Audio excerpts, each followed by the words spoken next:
رزق کی کمی اور زیادتی دونوں ہی برائی کی طرف لے جاتی ہیں۔ دنیا میں آنا آسان ہے لیکن اس سے چھٹکارا پانا مشکل ہے۔ ایسے دوست سے ہاتھ دھو لینا بہتر ہے جو تیرے دشمن کے ساتھ بیٹھتا ہو۔ اگر تم اللہ تعالیٰ کی عبادت نہیں کر سکتے تو گناہ کرنا چھوڑ دو۔ اللہ تعالیٰ سے کبھی مانگنے لگے تو اوقات دیکھ کر نہیں بلکہ اس کی شان دیکھ کر مانگنا۔ جو ہوش میں ہے وہ کبھی تکبر نہیں کرتا۔ اپنے حصے کا کام کیے بغیر دعا پر بھروسہ کرنا حماقت ہے اور اپنی محنت پر بھروسہ کر کے دعا سے گریز کرنا تکبر ہے۔ انسان کو جتنا لگاؤ رزق سے ہے اتنا لگاؤ رزق دینے والے سے ہوتا تو اس کا مقام فرشتوں سے بڑھ کر ہوتا۔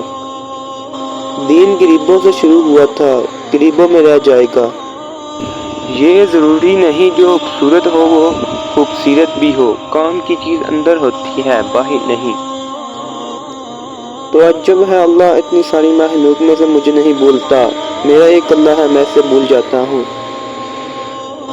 میں نے بہت قریب سے اپنی اوقات دیکھی ہے، چند سانسیں ہیں وہ بھی میرے اللہ کی امانت ہیں۔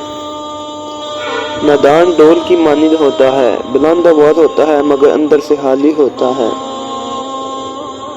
آسمان پر نگاہ ضرور رکھو مگر یہ مت بھولو کہ پاؤں زمین پر رکھے جاتے ہیں۔ دوستو اگر ویڈیو پسند آئی ہے تو ویڈیو کو لائک اور چینل کو سبسکرائب کیجیے گا، شکریہ۔